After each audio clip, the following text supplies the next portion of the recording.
Por que Jesus escreveu no chão? Os fariseus e escribas, líderes religiosos, levaram uma mulher surpreendida em adultério diante da multidão e dirigiram-se a Jesus. Isso ocorreu durante a festa dos tabernáculos. A pergunta deles a Jesus foi se ela deveria ser apedrejada ou não. Eles disseram: Mestre, esta mulher foi surpreendida em flagrante ato de adultério. Agora na lei, Moisés nos ordenou apedrejar tais mulheres até a morte. Então, o que você diz que devemos fazer com ela? Qual é a sua sentença? João 8:4-5. A pergunta feita neste versículo estava em linha com a lei de Moisés, mas se Jesus dissesse sim, pareceria que estava desafiando a lei romana, que não permitia aos judeus executar alguém. Se dissesse não, pareceria que ia contra as leis de Moisés, facilitando acusar Jesus. Era uma armadilha evidente. Imagine-se na situação de Jesus, enfrentando uma pergunta que não admite nenhum sim, nenhum não. Qual você acha que teria sido a melhor maneira de lidar com a situação? Os fariseus tentavam tentá-lo para acusá-lo, mas Jesus se inclinou e escreveu no chão como se não os tivesse ouvido. João 8:6. Sabendo o que tramavam os fariseus, Jesus escolheu realizar este ato, que poderia parecer estranho para um leitor moderno. Sua escrita no chão mostrou sua autoridade sobre a lei, enfatizando o perdão do pecado e a necessidade de arrependimento. Jesus demonstrou que a interpretação estrita da lei de Moisés pelos fariseus carecia dos elementos essenciais de misericórdia e compreensão, expondo suas falhas e limitações. Nesta história, Jesus aborda o tema do pecado, julgamento e perdão. Sua resposta aos acusadores ressalta a ideia de que ninguém está livre de pecado e ninguém tem o direito de condenar outros. Diante da armadilha dos fariseus, Jesus respondeu: Aquele que estiver livre de pecado entre vocês, que seja o primeiro a atirar a pedra. João 8:7. Ao ouvir isso, os acusadores começaram a se retirar um por um, começando pelos mais velhos, até que só restaram Jesus e a mulher no meio da multidão. A resposta de Jesus nos faz refletir sobre os fariseus e escribas, líderes religiosos influentes, conhecidos por sua estrita dedicação à lei de Moisés, focada nas leis de pureza e rituais. Apesar de sua dedicação, esperar-se-ia que, devido ao seu conhecimento, ficassem para provar que Jesus estava errado. Isso nos leva à pergunta: o que Jesus escreveu no chão que os fez se sentir culpados e se retirar? Jesus então se levantou e perguntou à mulher: Mulher, onde estão eles? Ninguém te condenou? Ela respondeu: Ninguém, Senhor. Jesus disse: Eu também não te condeno. Vai e não peques mais. João 8:10-11. Enquanto os fariseus usavam a lei para acusar, Jesus ofereceu perdão e exortou a mulher a mudar seu caminho. Julgando a mulher com severidade, Jesus, escrevendo no chão, mostrou sua autoridade sobre a lei, enfatizando o perdão do pecado e a necessidade de arrependimento. Jesus demonstrou que a interpretação estrita da lei de Moisés pelos fariseus carecia dos elementos essenciais de misericórdia e compreensão, expondo suas falhas e limitações. Nesta história, Jesus aborda o tema do pecado, julgamento e perdão. Sua resposta aos acusadores ressalta a ideia de que ninguém está livre de pecado e ninguém tem o direito de condenar outros. Suas palavras à mulher mostram misericórdia e perdão, junto com um incentivo para mudar sua vida. Já se perguntou o que Jesus escreveu no chão? Ou por que se arriscou a inclinar-se para escrever no chão, sabendo perfeitamente que os fariseus e escribas planejavam matá-lo? E se eu lhe disser que o que Jesus escreveu no chão deve ter estado relacionado com o Antigo Testamento? Quando Jesus escreveu no chão, estava tentando insinuar algo relacionado com o Antigo Testamento. Ao longo do ministério de Jesus, vemos como ele demonstrou sua natureza divina em muitas ocasiões, frequentemente desafiando as crenças e expectativas dos fariseus e escribas. Embora não se declarasse explicitamente como Deus de maneira direta, suas ações, ensinamentos e cumprimento de profecias eram coerentes com as qualidades e atributos de Deus. Realizou numerosos milagres que mostravam o poder de Deus e expressou autoridade em seus ensinamentos. Ao contrário dos escribas, que frequentemente citavam outros rabinos ou fontes, a expressão do perdão dos pecados estava presente no ministério de Jesus, no qual, segundo a tradição judaica, somente Deus poderia perdoar pecados. O ato de Jesus ao perdoar pecados era uma afirmação direta de autoridade divina, considerada blasfêmia pelos fariseus. Os líderes religiosos não puderam ver isso devido à sua autojustificação e à permanência dessas leis. Ao conectar este mesmo ato com a escrita de Jesus no chão, vemos semelhanças na ação relacionada à lei de Moisés.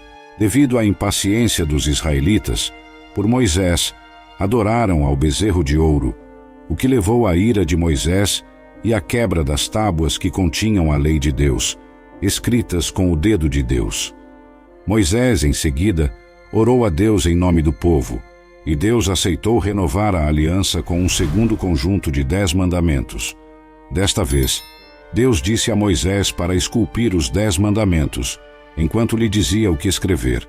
Agora, com Jesus escrevendo no chão em João 8, havia limitações na forma como as leis eram aplicadas, as quais Jesus frequentemente abordava em seus ensinamentos. Jesus não rejeitava a lei, mas a cumpria e aprofundava seu significado. Ao apontar várias áreas onde seguir a letra da lei não era suficiente para agradar a Deus ou viver uma vida justa. Então, você acha que o que Jesus escreveu deve ter sido os pecados de cada um dos acusadores, como muitos afirmam?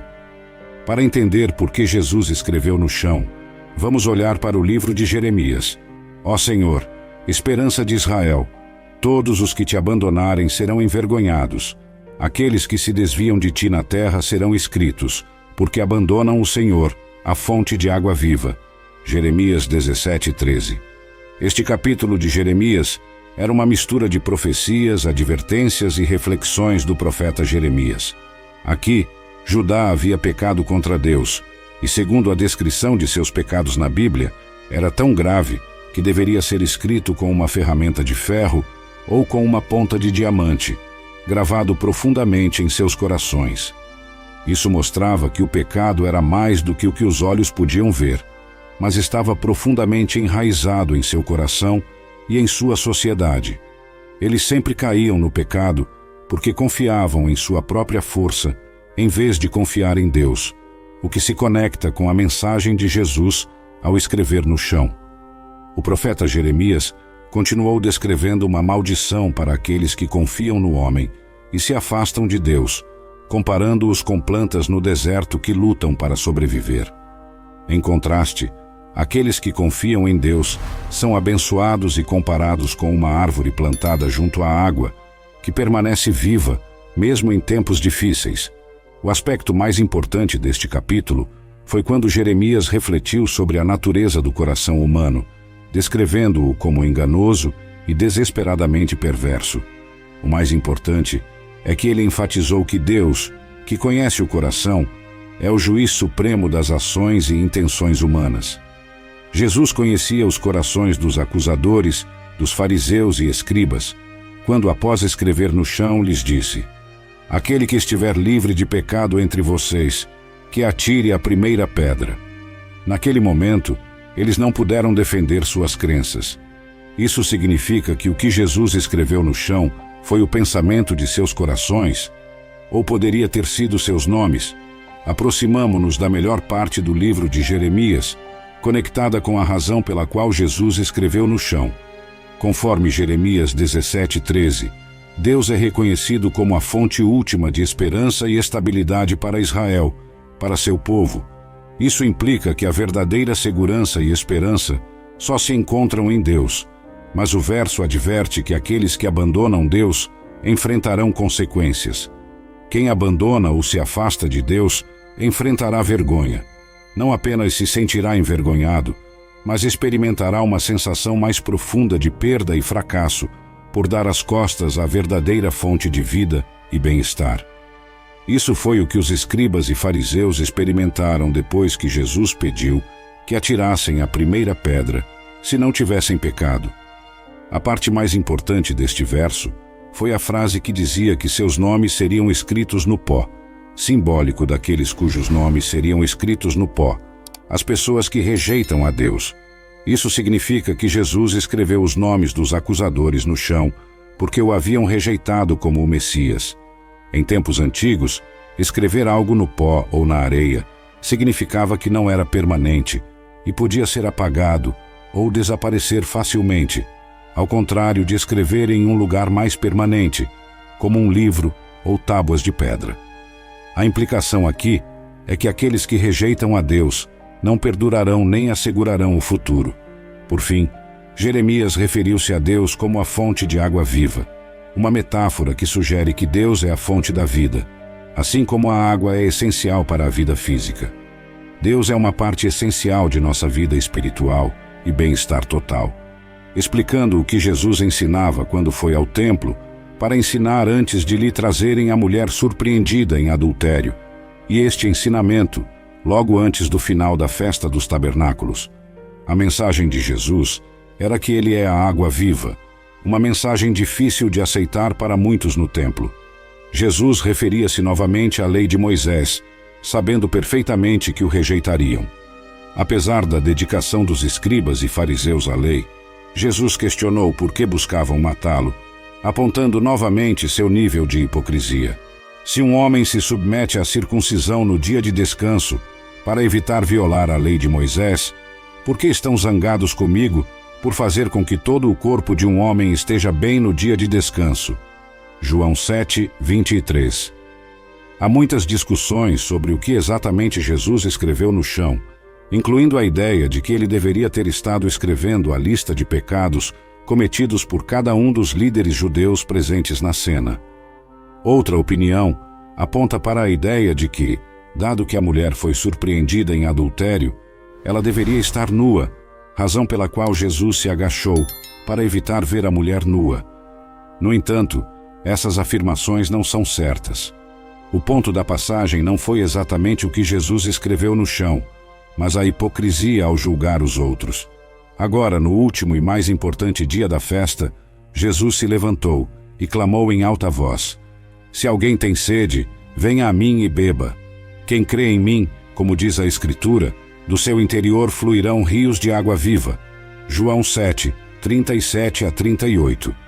Jesus referia-se ao Espírito tanto quanto à água viva, a fonte de vida que aqueles que nele acreditassem receberiam após sua morte.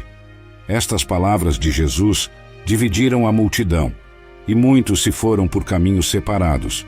A pergunta é: o que tem a ver este verso com Jesus escrevendo no chão? A acusação contra a mulher adúltera foi uma continuação da disputa entre Jesus e os líderes religiosos sobre obedecer à lei de Moisés. Nesta ocasião, decidiram testá-lo para ver qual seria sua resposta. Para Jesus, esta foi outra excelente maneira de mostrar sua hipocrisia e limitações ao tentar cumprir a lei de Moisés, mas ao mesmo tempo falhando em segui-la. O homem que cometer adultério com a mulher de seu próximo, tanto o adúltero quanto a adúltera, certamente serão condenados à morte. Levítico 20:10. Os fariseus eram tão rigorosos em cumprir a lei de Moisés que não viam seus erros ao tentar segui-la com sua própria força e habilidade. Neste caso, tanto a mulher quanto o homem envolvidos no ato deveriam enfrentar a punição por suas ações, mas apenas trouxeram a mulher diante de Jesus e perante a multidão. Período de tempo: a Festa dos Tabernáculos. A Festa dos Tabernáculos foi realizada em Jerusalém, e foi aqui, no templo, onde Jesus escreveu no chão. Os judeus haviam estado buscando formas de matar Jesus porque não acreditavam que ele fosse o Filho de Deus. Por esta razão, Jesus teve que se mover de um lugar para outro na Galileia, até chegar discretamente a Jerusalém para a Festa dos Tabernáculos. Entre todas as cerimônias realizadas durante a festa, estava a cerimônia da água que ocorria no Templo de Jerusalém. Esta cerimônia era uma oração pela chuva, crucial para a agricultura. Extraía-se a água do tanque de Siloé e levava-se ao templo para ser derramada no altar. Foi neste momento que Jesus estava ensinando no templo, proclamando-se como a água viva, a fonte de vida, o que enfureceu os fariseus. Eles questionaram sua capacidade de entender as Escrituras e questionaram sua autoridade, comparando como os rabinos falavam e como Jesus fazia. Jesus, considerado rabino e mestre, se comunicava de certas maneiras em seus ensinamentos. Escrever no chão não foi uma surpresa, já que era uma forma de transmitir uma mensagem às pessoas de uma maneira com a qual eles pudessem se relacionar, especialmente para os líderes religiosos. Compreender esses métodos forneceria mais contexto para as ações de Jesus na história da mulher adúltera. Os rabinos instruíam fazendo referência às escrituras hebraicas, o Antigo Testamento, e interpretando-as para que se aplicassem à vida contemporânea. Jesus usava as escrituras em suas lições. Por exemplo, no Sermão da Montanha, frequentemente se referia às leis do Antigo Testamento e dava sua interpretação, como visto em Mateus 5, 21 a 22. Jesus frequentemente falava em parábolas, histórias curtas para transmitir mensagens de moralidade e lições espirituais. Perguntas e respostas, muitas vezes com outra pergunta para estimular um pensamento mais profundo, eram métodos comuns utilizados pelos rabinos. Às vezes, os rabinos usavam objetos físicos ou ações como auxílios didáticos, e ao comparar isso com a ação de Jesus de escrever no chão, podemos entender que era uma forma de ensinar aos fariseus, baseando-se na lei de Moisés, que afirmavam seguir. Outro aspecto da escrita de Jesus no chão foi seu silêncio imediato, quando os líderes religiosos lhe perguntaram sua opinião sobre se a mulher adúltera deveria ser apedrejada. O silêncio era outro método de ensino, seguido por uma ação simbólica para enfatizar um ponto. A ação de Jesus criou uma pausa e confrontação, atraindo mais atenção para a mensagem, o que adicionou um efeito dramático às suas palavras seguintes. Mais importante ainda, os rabinos frequentemente ensinavam em referência à autoridade, fazendo alusão ao Antigo Testamento, especialmente às leis de Moisés, como visto com os líderes religiosos. Contudo, Jesus ensinava com referência à sua própria autoridade, começando com palavras como "mas eu lhes digo", demonstrando uma autoridade direta e pessoal, que geralmente era diferente do que os ouvintes estavam acostumados. A faceta mais única disso foi quando Jesus escreveu no chão, uma maneira de conectar ou fazer alusão ao Antigo Testamento, às leis de Moisés e às palavras de Jeremias, como destacado anteriormente. Isso se chama remes, que significa pista ou indício em hebraico, conhecido por ser usado como uma forma de interpretar textos religiosos. Na atualidade, esta história nos ensina lições importantes sobre a autojustificação, a paixão e a verdadeira natureza da justiça, que ainda são relevantes hoje. Confrontar a autojustificação.